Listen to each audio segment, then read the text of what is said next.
Welcome to this edition of Since You Asked. Today's question was an interesting one. Is polygamy a sin? Polygamy is the practice of having more than one husband or wife at a time.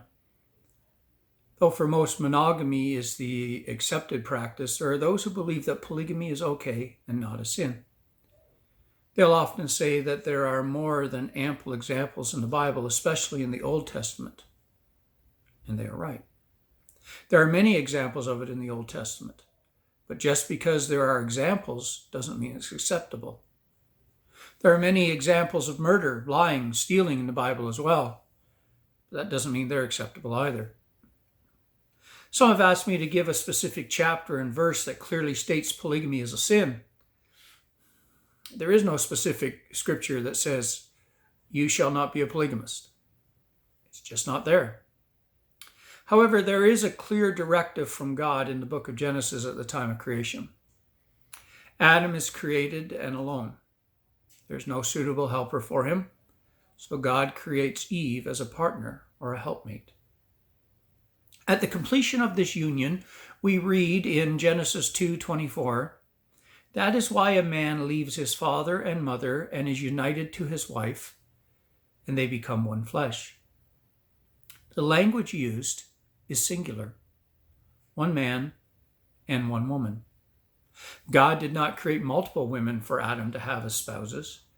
God's design is for one man and one woman to be joined together in a covenant relationship with him for life. In Matthew 19, when Jesus was speaking with some of the Pharisees about divorce, he again reiterates the words of Genesis as being God's plan, and that is due to the hardness of hearts that people are wanting to deviate from it. In 1 Corinthians chapter 7, verses 1 to 16, Paul is using the singular form throughout this passage as he's talking about the relationship of a husband and a wife. It's clear in his mind that this relationship is involving one man and one woman in marriage. In 1 Timothy 3 and Titus 1, when he's talking about people who are to be spiritual leaders, he clearly states that they are to be the husband of one wife.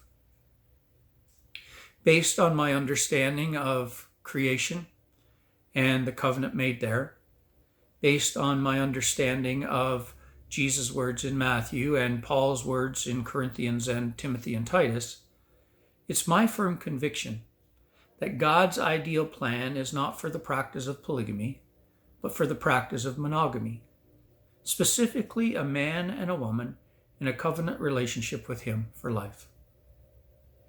Thank you for listening. I hope I answered the question that you asked.